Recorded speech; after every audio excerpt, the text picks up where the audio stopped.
तो हेलो जी, hello guys, welcome back to our channel Alpha Quality. और आज के वीडियो में हम बात करेंगे बहुत ही बेहतरीन स्विंग ट्रेड्स के बारे में। तो सबसे पहला जो हमारा स्विंग ट्रेड्स है उसका है पहला का नाम है वो है टोरेंट फार्मा। ठीक है, तो टोरेंट फार्मा हमने क्यों आपको देने के लिए सोचा है। तो सबसे पहले हम यहाँ पर वीकली टाइम फ्रेम पे चलते हैं और ओवरऑल इसका ट्रेंड चेक करते हैं। ठीक है, तो यार ये वीकली चार्ट पैटर्न मैं आपके सामने दिखा रहा हूँ। वीकली इसके अंदर जो वीक कैंडल है वो वीकली है। ठीक है, तो यार वीकली के अंदर क्या बन रहा है, क्या प्राइस एक्शन से हो रहा है, तो इसके अंदर चल रहा देखते हैं। ठीक है, तो सबसे पहले हम देखते हैं कि इसका ओवरऑल ट्रेंड कैसा है, कि ओवरऑल इसके अंदर एक ट्रेंड लाइन लगा के देखते हैं कि भाई किस तरीके का ट्रेंड इसके अंदर पहले से चलता हुआ है। ठीक है, तो हम इसके बाद लो के ऊपर एक बार लाइन खींचते हैं और बाकी लो को ऐड कर देते हैं, जिससे हमें ओवरऑल ट्रेंड पता चल जाएगा कि भाई मार्केट अपने अप ट्रेंड में है डाउन ट्रेंड में। ठीक है, तो मार्केट अपने हायर हाई बनाए जा रहा है, तो इसका मतलब ये मार्केट अपने अप ट्रेंड के अंदर है। तो ये काफ़ी अच्छी बेहतरीन चीज़ है, एक प्लस पॉइंट है। कोई भी स्विंग ट्रेड अगर हम लेते हैं तो उसके अंदर हमें ये देखना होता है कि वो जो स्टॉक है वो अपने अप ट्रेंड के अंदर है या फिर अपने डाउन ट्रेंड के अंदर है। ठीक है, या फिर जो भी स्टॉक है वो अपने रेंज के अंदर फंसा हुआ है। तो ये सारी चीज़ें देखनी बहुत ज़्यादा ज़रूरी है।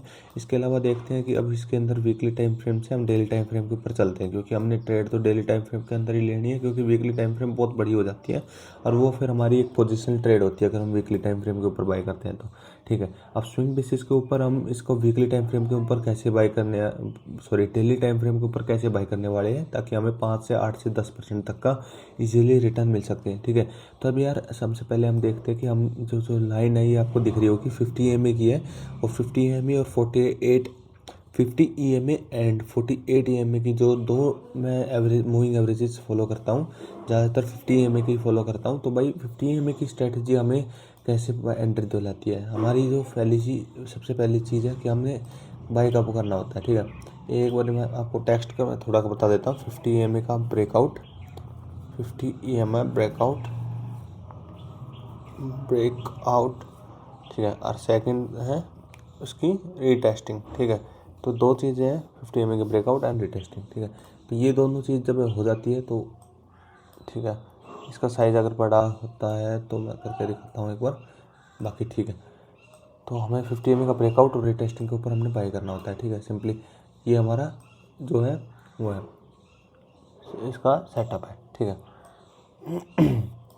ठीक है, अब 50 EMA का ब्रेकआउट और रिटेस्टिंग काम हुआ है इसके अंदर। ठीक है, इससे पहले हमें ट्रेड कब मिला था, इससे पहले हमें ट्रेड मिला था, कब मिला था यहाँ पे, तब ये 50 EMA का यहाँ पे ब्रेकआउट भी हुआ था, इसकी रिटेस्टिंग हुई थी। उसके बाद इसके हाई के ऊपर हमने बाई करना होता है। तो इसके हाई के ऊपर जैसे हमने बाई किया तो हमने कितना परसेंट रिटर्न मिल गया, 8% तक के रिटर्न मिले हैं। स्लो एंड स्टडी इंक्रीज ही हुआ है, इसने कहीं भी एग्जिट आपको दिया नहीं है। इसने कम से कम 32 से 33% का है, लेकिन हमारा जो मिनिमम टारगेट होता है 5 से 7% का, जो कि इसने 15-20 दिनों में जरूर दिया है, लेकिन दिया है। स्लो एंड स्टडी इसने इंक्रीज किया है। ठीक है, अब उसके बाद दोबारा ब्रेकआउट हुआ है, इसके बाद दोबारा ब्रेकआउट ये हुआ है। लेकिन आप बोलोगे यार यहाँ पे भी एंट्री ले सकते थे, एंट्री यहाँ नहीं ली जा सकती, क्योंकि यहाँ पे ब्रेकआउट हुआ है लेकिन रिटेस्टिंग नहीं हुआ। मैं बोला रिटेस्टिंग का मतलब उसको रिस्पेक्ट देना चाहिए, लेकिन उसके नीचे नहीं जाना चाहिए, मूविंग एवरेज के नीचे नहीं जाना चाहिए। ठीक है, दोबारा इसके अंदर फिर ब्रेकआउट हुआ, रिटेस्टिंग नहीं हो पाया, दोबारा इसके अंदर फिर से ब्रेकआउट हुआ, अब क्या प्रॉपर रिटेस्टिंग हुई। अब जैसे ही मार्केट अभी लाइव है और इसके हाई के ऊपर जैसे निकलता है, या फिर आज तारीख है 18 के बाद आज अगर ना आ जाए तो कल अगर इसके हाई के ऊपर में निकले तो इसके अंदर एंट्री बन जाएगी और इसके अंदर हम एंट्री ले सकते हैं। ठीक है, तो ये काफ़ी अच्छा मेरे को पैटर्न लग रहा है। इसके अलावा इसका टारगेट अगर देख लेते हैं, ऊपर के लेवल 2100 के लेवल कहाँ तो निकल के आ रहे हैं। हाँ, 8% के इजी रिटर्न मिल रहे हैं, और नीचे जो स्टॉप लॉस है वो इसके मूविंग एवरेज के नीचे लगभग 3.5% का इसके अंदर स्टॉप लॉस होगा, और 8% का 1:2 का इसके अंदर बन रहा है सेटअप। तो काफ़ी अच्छा लग रहा है इसके अंदर, तो काफ़ी अच्छा मेरे को रिस्क रिवॉर्ड इसके अंदर लग रहा है। तो अगर आप एंट्री लेना चाहो तो ले सकते हो। ये आप ध्यान रखना, 50 में का ब्रेकआउट हो गया, रिटेस्टिंग कैंडल ये बनती जा रही है, इसके हाई जैसे ब्रेक होंगे, मतलब कि 1940 के ऊपर जैसे निकलेंगे तो उसके ऊपर इमिडिएटली हमारी एंट्री बन जाएगी और हम एंट्री ले सकते हैं। ठीक है, तो दूसरे स्टॉक के ऊपर चलते हैं। ठीक है, तो भाई साहब अपना जो सेकंड जो शेयर है वो उसके ऊपर आ गया हम। तो सेकंड जो अपना शेयर है वो है जेके सीमेंट। तो जेके सीमेंट के अंदर क्या प्राइस एक्शन बन रहा है और किस तरीके के अंदर एंट्री बन रही है, वीकली टाइम फ्रेम पे चलते हैं एक बार चेक करने के लिए, ओवरऑल इसका ट्रेंड चेक करते हैं। तो भाई साहब आपको सिंपल सा इसके अंदर दिख रहा होगा कि जो अपना ओवरऑल ट्रेंड है वो तो अपना अप ट्रेंड के अंदर ही है, क्योंकि इसके अंदर हायर आई की फॉर्मेशन हो रही है वीकली टाइम फ्रेम के अंदर भी। लॉन्ग टर्म के लिए जो स्टॉक है वो अपने अप ट्रेंड के अंदर है, तो काफी अच्छी ये चीज लगी मेरे को। और इसके अलावा जो इसके अंदर एंट्री हम स्विंग बेसिस के ऊपर लेने वाले, तो हम डेली टाइम फ्रेम के ऊपर आ जाते हैं। ठीक है, डेली टाइम फ्रेम के ऊपर आने के बाद हमने क्या बाय करना था, कैसे एंट्री लेनी थी, मीन्स कहाँ पे बाइंग करना था। तो मैंने आपको पहले वाले स्टॉक के अंदर ही बताया था कि 50 MA का ब्रेकआउट प्लस उसके रिटेस्टिंग के हाई के ऊपर हमें बाय करना था। सिंपली पहले उसका ब्रेकआउट होना चाहिए, उसका रिटेस्टिंग होना चाहिए, और फिर जो रिटेस्टिंग कैंडल है उसके हाई के ऊपर जाके हमें एंट्री लेनी होती है। ठीक है, तो काफी बार इसने पैसे बना के दिया। आप सिंपली इसको रोक के भी देख सकते हो, और अपना जो भी आप ऐप यूज करते हो उसके अंदर जेकी सीमेंट का चार्ट पैटर्न भी देख सकते हो, कितनी बार इसने पैसे बना के दिए। तो काफी बार इसने अच्छा खासा रिटर्न बना के दिया है, जो कि काफी अच्छा लगा मेरे को।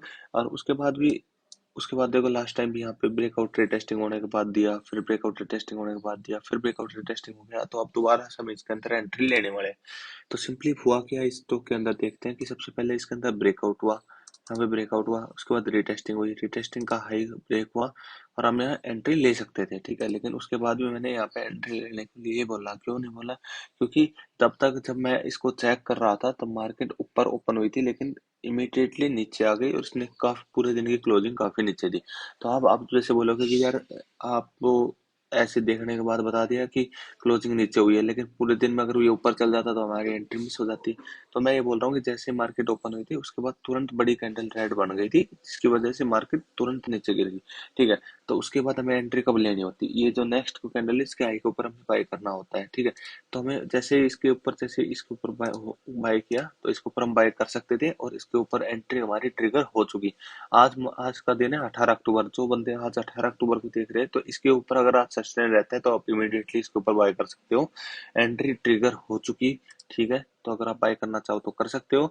अगर आपकी बाइंग इनके इन लेवल्स के बीच में मीन्स 3300 से 3320 के आसपास अगर लेवल्स बाइंग है, तो काफी अच्छा ये बाइंग अपॉर्चुनिटी है। आप इसके अंदर इमीडिएटली इस रेंज के अंदर बाय कर सकते हो for the next immediate level 3500 के लेवल्स तक, मीन्स 6% तक के लेवल्स इजीली देखे जा सकते हैं। तो काफी अच्छा रिस्क रिवॉर्ड लग रहा है इसके अंदर, तो अगर आप बाय करना चाहो तो कर सकते हो।